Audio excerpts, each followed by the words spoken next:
I'm Gunasekara. I'm presenting my students' work, Sirivardhana's work, on detecting changes in the onset of monsoons in Sri Lanka.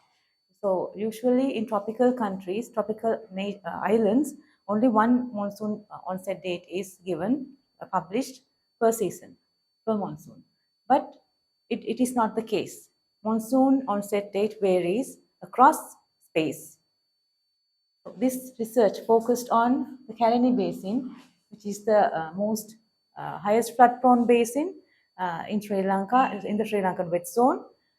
We found that from the highest elevation point of the basin to the lowest elevation point, there's a 6-day delay of monsoon onset across the basin. This is very significant because we can manage, as flood managers, we can release some water when monsoon is occurring here at the highest elevation point, so that before we are ready for the monsoons, before the whole basin is under monsoons. We use two methods for this, detecting monsoon onset, BMKG method and also PLRM method, and we compare this with the actual monsoon onset time series.